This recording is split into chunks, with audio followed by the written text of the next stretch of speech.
السلام عليكم البنات، كي دايرين؟ لاباس عليكم؟ نتمنى تكونوا بألف ألف ألف خير.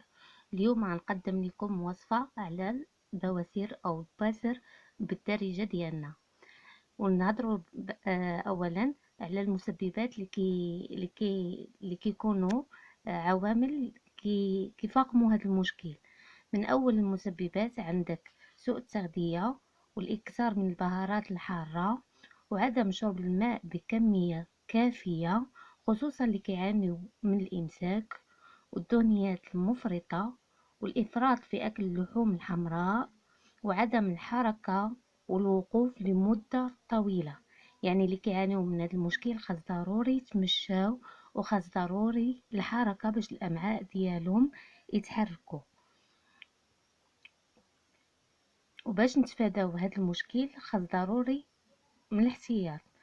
خاص أول حاجة نشربوا الماء بكثرة وناكلوا غذاء غني بالألياف ويكون نظام نباتي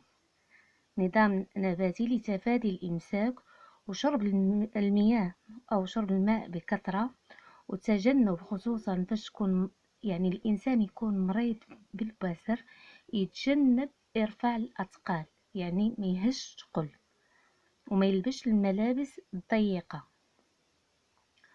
ونقدم لكم دابا الوصفة هي عبارة عن مادتين، هو الثلج والسمن الحار، السمن البلدي.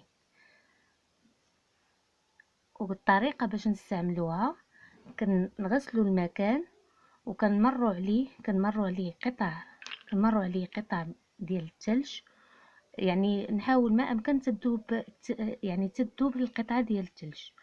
ومن بعدها ضروري ناخذ شويه من السمن في الاصبع ديالنا ونوضعوه في المكان. ولا كانت الباسه داخليه نحاولوا ندخلوا سمن لداخل. راها وصفه مجربه واكيده وخاصه التكرار، يعني ماشي من المره الاولى نقولوا درناها وما نفعتش معانا. ضروري نعاودوها ومع التكرار راه ما تبقاش ان شاء الله باذن الله. بالشفاء العاجل، وكنتمنى كل مريض ان شاء الله باذن الله يتشافى. والسلام عليكم. ما تنساوش ديروا اشتراك وتفعلوا الجرس وتخليوا لي التعليقات ديالكم. شكرا.